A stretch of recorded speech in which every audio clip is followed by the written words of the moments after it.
All right, guys, so we got to talk about a story that the mainstream liberal media will not talk about. You're never going to hear a story like this because, once again, it does not fit the narrative. And on my channel, I am determined to talk about stories that don't fit the narrative, because if we're going to talk about hate in this country, if we're going to talk about racism in this country, then we have to have the conversation from all sides. Okay, we cannot selectively be outraged by heinous acts of racism, okay, when it's done to certain groups of people, and then when it's done to other groups of people, we don't talk about it. And this story right here, again, if the mainstream liberal media, if the race hustlers of America actually gave a damn about so-called racism, okay, they would be covering this story, okay, because we gotta talk about a story involving a hate crime committed by a black man who decided to execute two random white men simply because they are white, or at least allegedly he did it because they are white. Now, this story takes place out in Oklahoma, and a man by the name of Carlton Guilford allegedly went into a library and execution style shot a white man in the back of the head, left, ran to a nearby gas station, a Quick Trip, and then proceeded to execute another white man by shooting him in the back of the head and shooting at other people as well too. So I want to talk about this, but before we get into it, we have to roll a news clip so you guys get a better understanding of what's going on here and what happened. Take a look. News this evening, Tulsa County prosecutors charged the man accused of murdering two innocent victims in Tulsa. They've now charged him with a hate crime. Police say Carlton Guilford shot and killed London Hathcock at the Rudisill Library and then shot James McDaniel at a Quick Trip minutes later. News on 6's Reagan Ledbetter is live with the new details from prosecutors. Reagan. Greg and Lori, District Attorney Steve Kunzweiler says based on the evidence, they believe Guilford shot both men because they were white. Now, Oklahoma's hate crime is called malicious intimidation or harassment, which is a misdemeanor. The information suggests that race played a role in it. I feel like that's something that we can prove, and would be something that a judge or jury obviously needs to listen to. So we'll present that information along with everything else. Guilford is charged with 2 counts of first-degree murder for killing Hathcock and McDaniel, and 2 counts of shooting with intent to kill for shooting at 2 QT employees who were not hurt. Investigators say Guilford shot both men in the head from behind. They say Guilford continued to shoot McDaniel after he was already on the ground, and even reloaded his gun and shot McDaniel in the head again. Guilford is being held without bond in the Tulsa County Jail, and prosecutors say that's needed in order to keep people safe. Whenever you're talking about a dynamic where the safety of the public is at risk, in my mind, somebody who's killing somebody or doing harm towards somebody who they don't know, that really amps things up. The prosecutors haven't released any details about why they believe this was a hate crime. That information will come out later during the court process. Live in Tulsa, Reagan Ledbetter, Oklahoma's own News on 6. Yeah, so I think it's safe to say if this individual is found guilty, which he probably definitely will be found guilty, he belongs in the chair, okay? And Oklahoma is one of a few states that actually have a litany of options for the death penalty, including lethal injection, electrocution, and the firing squad. So yeah, we all know the fate of this person.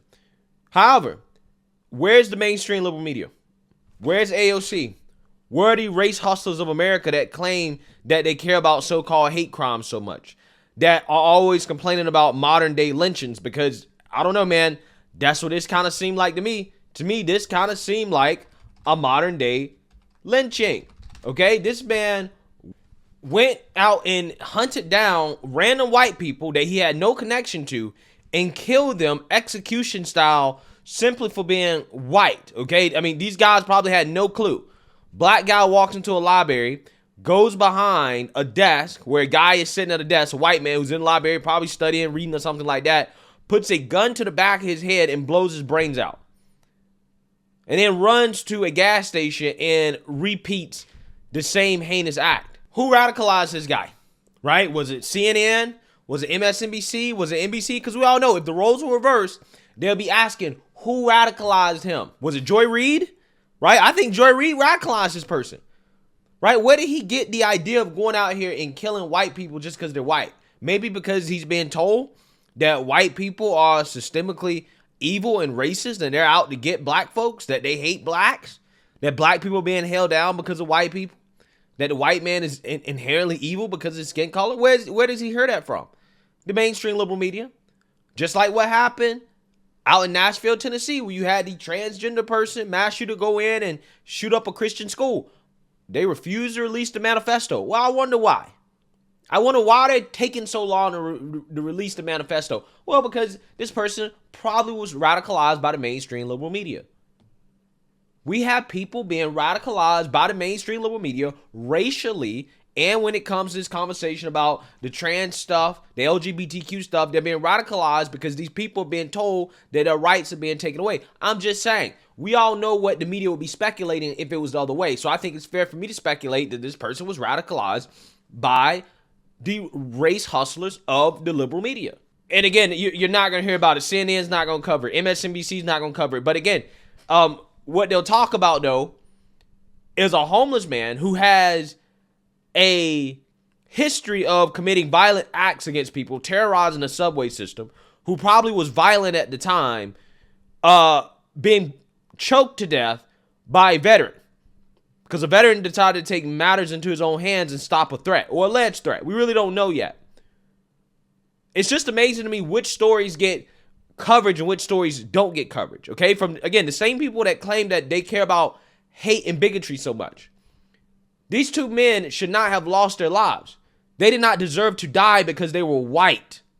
Again, this is the exact same stuff that the race hustlers would be saying if the situation was reversed. Right now, could you guys imagine how outraged the media would be if you had a white guy go into a library and shoot a black man reading or studying in the back of the head for no reason, just for being black, and then to go do it again at a gas station? Can you imagine the response? Well, I know what the response would be. Black people can't even go to the library without worrying about being hunted down by the white man. Right? That's what the narrative would be. But again, when the races are reversed, when it doesn't fit the narrative, there's crickets. And I already know there's going to be simple-minded Negroes in my comment section talking about, oh, you a sellout, you a Tom, here you go defending the white man, and blah, blah, blah, blah, blah. While at the same time, these people are going to ignore the fact that when the Buffalo shooting happened, right, when the white guy went into that supermarket and indiscriminately killed black folks just because they're black, I came out here and what did I say? That is an act of white supremacy. That guy is a white supremacist. He's a left-wing white supremacist, but he's a white supremacist nonetheless. See, a lot of people criticize me because I cover these types of stories, right? Not just these types of stories, but also stories where we have black folks killing black folks. Just the other day, I covered a story about how you had black teenagers go on a bus to try to assassinate another black student, a black teenager. Again, you know, when I cover stories like that, when I call out the acts of violence that are actually causing black people to lose their lives in this country, I'm called all types of names, right? People say I am tap dancing for the white man. Amazing. But what I'm actually doing is I'm actually doing what the race hustlers refuse to do. The so-called pro-blacks refuse to do. They actually refuse to call out hate and bigotry when it happens to black people in a way that doesn't fit the narrative. For example, when other black people do it to each other. See, I call it out both ways. If a white person was to do something like that, like I said, what happened with the Buffalo shooting, I'm calling it out. I'm calling it what it is. Yeah, that's white supremacy. In this case right here, black man goes and executes white people just because they're white. This is an act of black supremacy. This is an act of hate. This is an act of racism. I'm calling it both ways. But again, how many of these race hustlers that the wokes, the pro-blacks, how many of them that they worship, okay? How many of them are calling it both ways? How many of them are calling it both ways? They're not, right? They're not. They're ignoring black on black crime. They're ignoring black on white crime. Like, for example, there was a story that happened a couple months ago where you had a black dude execute a white homeless man in broad daylight.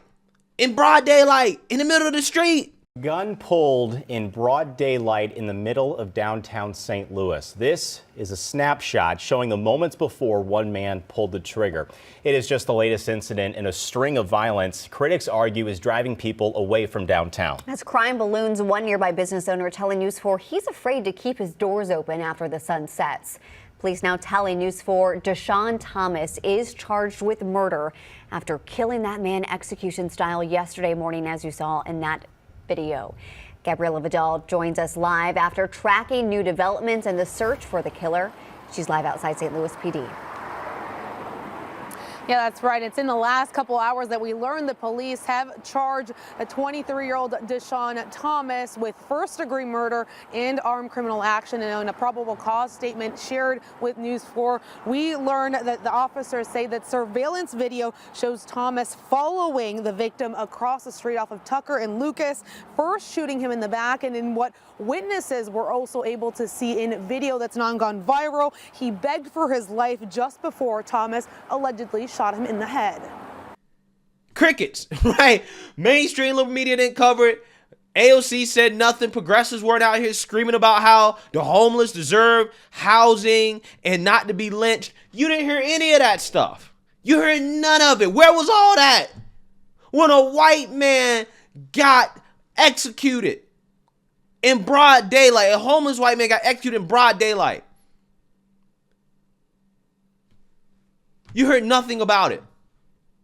They ignored the story. Again, it's just amazing. But again, you know, when I call it both ways, whether, again, an act like this happens to a black person lose their life, you know, hey, if I actually really do think that it's an act of racism or whatever, I'll call it that way if the evidence suggests that that's the case, like what happened in Buffalo. I'm not going to call it like that if I don't have any evidence to support it. But if the evidence is there, I'll call it. In this case right here, prosecutors are saying, hey, we have reason to believe that this happened because this black guy is a racist who killed people because they're white. All right, well, I'm calling it. But I'm a sellout, though. I'm a Tom because, hey, I say, look, I don't like the fact that black people kill each other. I don't want to see black folks killing each other. I think we should call this out. I think we should be talking about this more so than we're talking about a lot of these other issues.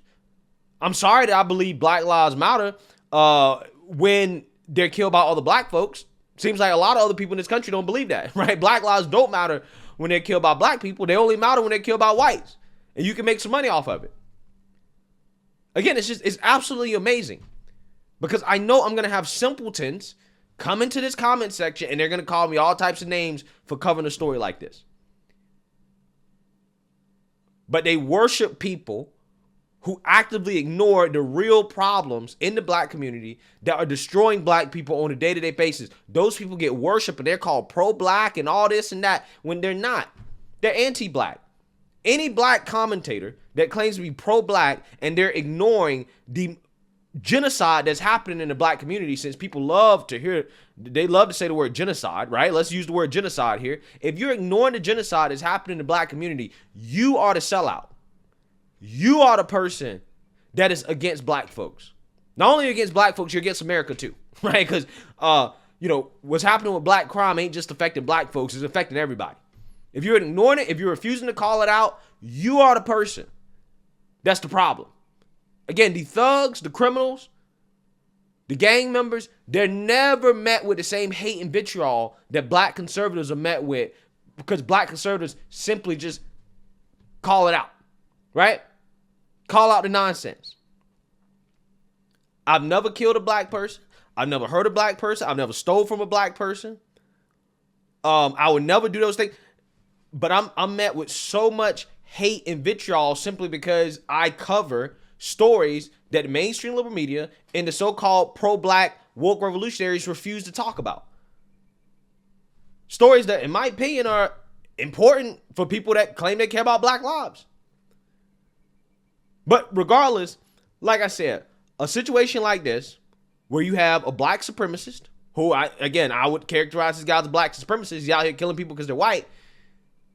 He got arrested, didn't get shot up, right? That didn't fit the narrative either, because they tell you, well, if a black person commits a crime like this, they shot a white person, the police would shoot him on the spot. Didn't happen, right? Police took him in alive. That didn't fit the narrative either. Taken in alive. Committed an act of hate, and crickets silence. I'm the only place you'll hear it from. Amazing. Let me know what you guys think. Make sure you like, comment, and subscribe. Most importantly, share a black conservative perspective. Peace.